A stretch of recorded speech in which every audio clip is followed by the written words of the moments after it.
Vinay arrest. Renukaswamy ಕೊಲೆ ಆರೋಪದಲ್ಲಿ ನಟ ದರ್ಶನ್ ಅವರ ಅತ್ಯಾಪ್ತ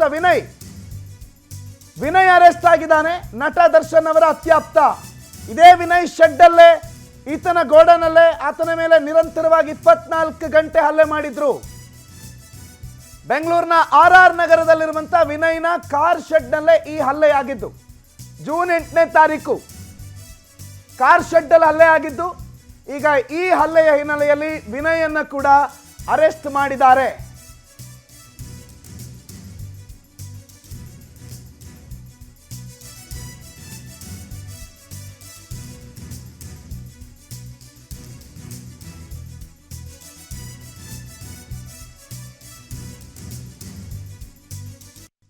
ಬ್ರೂಕ್ ನೋಡಿ, ಸ್ಟೋನಿ ಬ್ರೂಕ್ ಇದರ ಮಾಲೀಕ ಈತ ವಿನಯ್ ಅಂತ, ನಟ ದರ್ಶನ್ ಅವರ ಅತ್ಯಾಪ್ತ.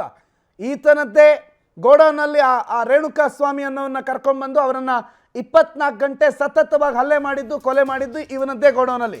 ಹಾಗಾಗಿ ಈಗ ವಿನಯನ್ನ ಕೂಡ ಅರೆಸ್ಟ್ ಮಾಡಿದ್ದಾರೆ. ಅವನ ಗೋಡೌನಲ್ಲಿ ಒಂದು ಕೊಲೆ ಆಗಿದೆ. ಆ ಗೋಡೌನ್ ಯಾಕೆ ಕೊಟ್ರಿ, ಯಾವ ವಿಚಾರಕ್ಕೆ ಈ ಗೋಡೌನನ್ನು ಅವರಿಗೆ ಹೋಗೋದಕ್ಕೆ ಅವಕಾಶ ಮಾಡಿಕೊಟ್ರಿ ಅನ್ನೋ ಹೆಚ್ಚಿನ ಮಾಹಿತಿಗಳನ್ನು ಈಗ ವಿನಯ್ನಿಂದ ಪಡಿತಾರೆ. ಆದರೆ ಸ್ಟೋನಿ ಬ್ರೂಕ್ ಅಂತ ಹೇಳಿ ಇದೆಯಲ್ಲ, ಅದರ ಮಾಲೀಕ ವಿನಯ್ ಈಗ ಅರೆಸ್ಟ್ ಆಗಿರೋದು. ವಿನಯನ ಕಾರ್ ಶೆಡ್ನಲ್ಲೇ ರೇಣುಕಾಸ್ವಾಮಿಗೆ ಹಲ್ಲೆ ಮಾಡಿರೋದು.